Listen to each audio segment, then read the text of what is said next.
TVH Land. Le nez se trouve toujours sur cet axe-là. C'est un nez qui est relativement simple dans le cadre de ce personnage-là. C'est un tout petit trait remonté vers le haut. Ensuite, je dessine les yeux.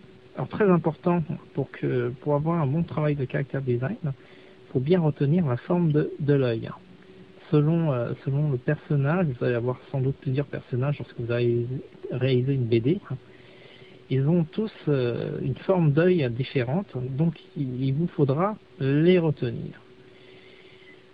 Très souvent, certains d'entre vous auront une mémoire de poisson rouge, c'est un peu mon cas aussi. Et donc, ce qu'on fait lorsqu'on a une mémoire de poisson rouge, c'est qu'on les dessine sur une feuille de papier, chaque personnage avec les caractéristiques de près. C'est ce qu'on appelle un character sheet. Ne vous inquiétez pas, même les professionnels utilisent ce genre de document. Donc, des yeux assez arrondis, dans le cadre de ce personnage-là, des sourcils, parce que c'est une fille. Voilà. Et très important, les yeux, la pupille. Alors la pupille, c'est pas un cercle parfait, c'est plutôt dans ce cadre de ce personnage une sorte de haricot. Si vous voulez, on peut dire ça, un bonbon de dragibus de Haribo, là, le truc qui ressemble à un haricot qu'on aime bien manger.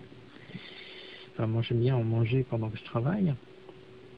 Et dessiner la petite pupille. C'est l'un des rares personnages où je fais ça. Alors, comme vous pouvez le voir, le travail de character designer, c'est en fait revenir à définir des règles pour redessiner à chaque fois un même personnage assez facilement.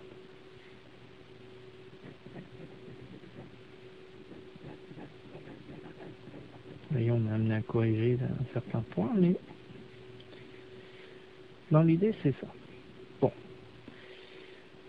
Mon personnage a tendance à sourire, donc là, je vais faire le personnage qui sourit.